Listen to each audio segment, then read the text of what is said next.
Assalamualaikum warahmatullahi wabarakatuh. Om Swastiastu, salam namo buddhaya, salam harmoni. Yang terhormat Bapak Dr. Ipu Tumas Dewantara, selaku dosen mata kuliah sosiolinguistik dan teman-teman sekalian yang kami banggakan.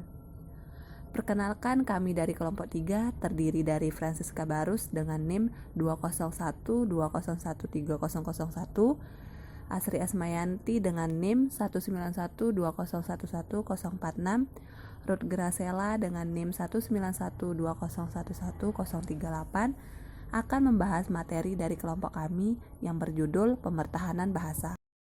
Istilah pemertahanan bahasa selalu dikaitkan dengan pergeseran bahasa.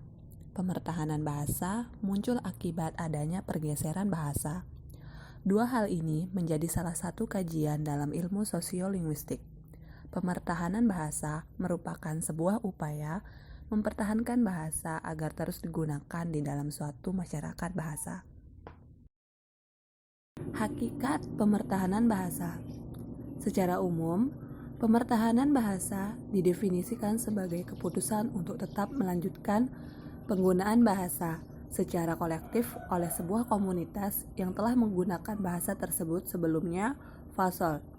Lebih lanjut, Fasol juga menyatakan bahwa pemertahanan bahasa ini merupakan kebalikan atau sisi yang berlainan dari pergeseran bahasa, yaitu di mana sebuah komunitas memutuskan untuk mengganti bahasa yang telah digunakannya atau memilih bahasa yang telah digunakannya. Dibutuhkannya sebuah komitmen dalam pemertahanan sebuah bahasa.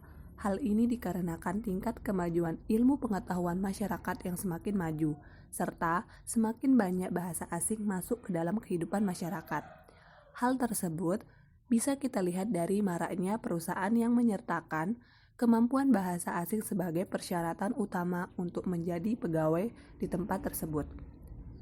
Sumarsono dan Purtana mengungkapkan dalam pemertahanan bahasa suatu komunitas secara kolektif menentukan untuk melanjutkan memakai bahasa yang sudah biasa dipakai.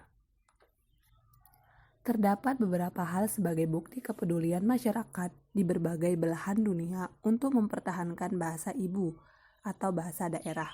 Sebagai contoh, UNESCO telah menetapkan tanggal 21 Februari sebagai Hari Bahasa Ibu Internasional.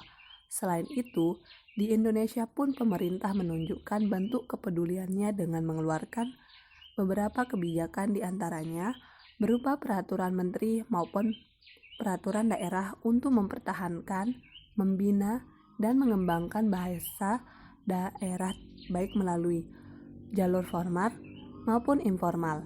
Hal ini dianggap perlu karena bahasa daerah merupakan aset dunia yang wajib dipertahankan dan juga memiliki banyak kearifan lokal yang layak dipahami anggota komunitasnya.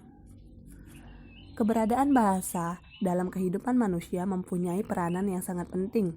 Namun, hal itu terkadang kurang begitu dipahami oleh penuturnya, sehingga tidak terasa sebuah peradaban dapat diubah dengan keberadaan suatu bahasa.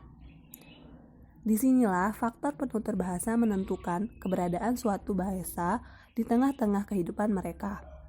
Dalam masyarakat yang bilingual atau multilingual, ada kemungkinan bahwa kebingualan dan atau kemultilingualannya itu lestari.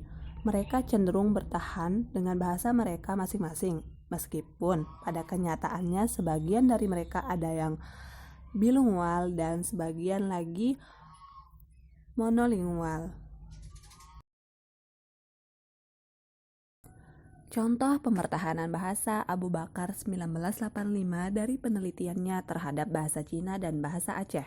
Di Aceh, Abu Bakar meneliti pemertahanan bahasa Cina di Peunayong, Banda Aceh. Etnis yang sudah ada di Sumatera sejak abad ke-6 ini telah membuktikan bahwa meskipun berposisi sebagai masyarakat minoritas, mereka ternyata tetap mampu mempertahankan keberadaan bahasa mereka, yaitu bahasa Cina.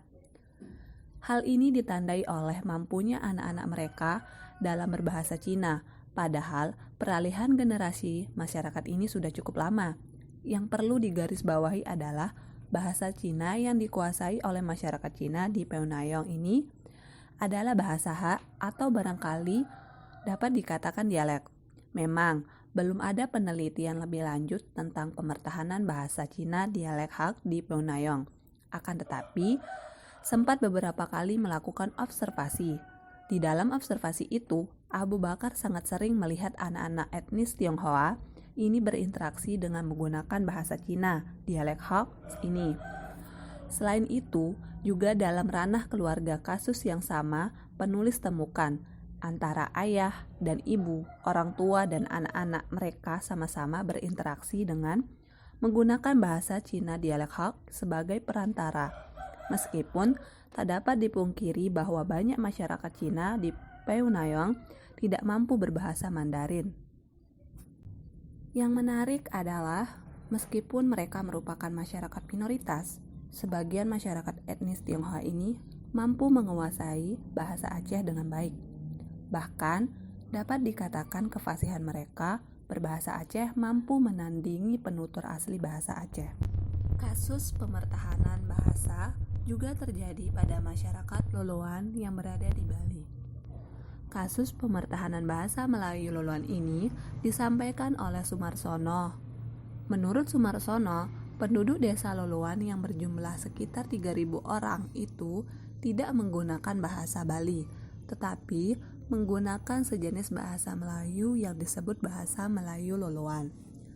Sejak abad ke-18 yang lalu, ketika leluhur mereka yang berasal dari Bugis dan Pontianak tiba di tempat itu, ada beberapa faktor yang menyebabkan mereka mempertahankan bahasa Melayu Loloan.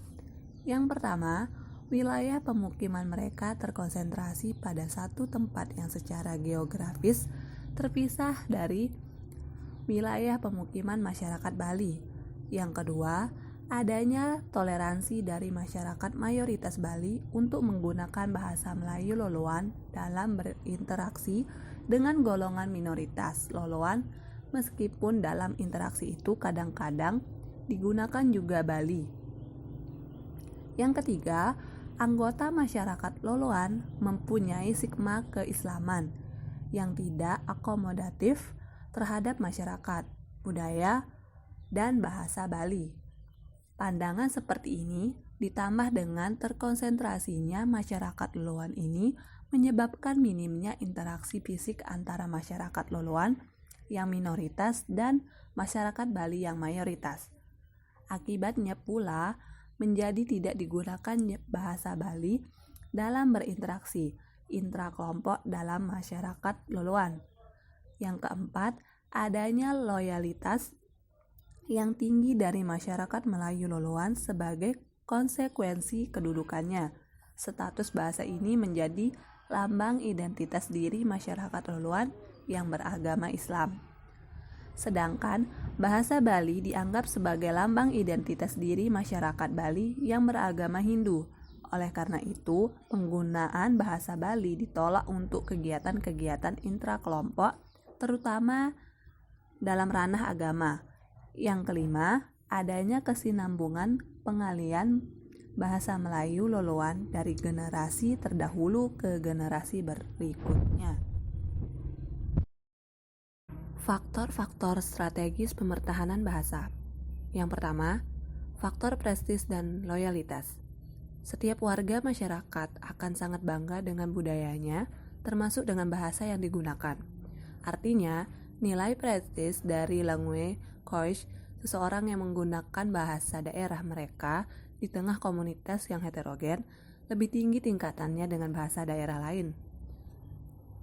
Untuk menjaga agar bahasa daerah tetap bertumbuh dan berkembang di masyarakat, pemerintah daerah menjalankan sebuah program pengembangan bahasa daerah pada lembaga pendidikan dasar untuk diajarkan oleh guru kepada murid-muridnya di sekolah.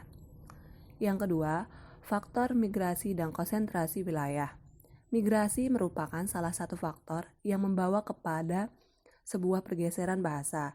Hal ini sejalan dengan yang dikemukakan Fasol dan Liberson, bahwa bila jumlah orang dari sebuah penutur bahasa bermigrasi ke suatu daerah dan jumlahnya dari masa ke masa bertambah, sehingga melebihi jumlah populasi penduduk asli daerah itu. Maka, di daerah itu akan tercipta sebuah lingkungan yang cocok untuk pergeseran bahasa.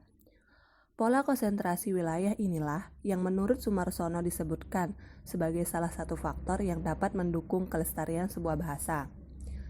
Yang ketiga, faktor publikasi media massa. Media massa merupakan faktor lain yang turut menyumbang pemertahanan bahasa daerah. Format yang diprestasikan pada media ini dikemas dalam bentuk iklan. Untuk lebih akrab dengan pendengar dan pemirsa TV, pihak stasiun radio dan televisi lebih banyak mengiklankan produk-produk dalam bahasa daerah daripada bahasa lain. Situasi kebahasan seperti ini sejalan dengan apa yang dinyatakan Holmes, bahwa salah satu faktor utama yang berhubungan dengan keberhasilan pemertahanan bahasa adalah jumlah media yang mendukung bahasa tersebut dalam masyarakat, top publikasi, radio, TV, dan sebagainya. Kesimpulan, pemertahanan suatu bahasa tidak akan terjadi jika tidak ada peran serta dan penggunaan bahasa yang baik oleh pengguna bahasa itu sendiri. Pengguna bahasa memiliki caranya masing-masing bahasa yang akan digunakan. Nanti, sejarah akan melihat apakah suatu bahasa akan bertahan atau tidak. Begitu juga yang terjadi dengan berbagai bahasa daerah yang sebagai bahasa etnik yang dimiliki oleh Indonesia. Di tangan kita lah bahasa ini akan terus hidup dan berkembang. Namun, di tangan kita pula bahasa ini akan mati dan hanya akan ada dalam bercerita dan sejarah. Untuk itulah, sebagai generasi yang bijak akan lebih baik jika kita terus mewariskan bahasa budaya ini hingga dapat dinikmati juga oleh anak cucu dan generasi mendatang.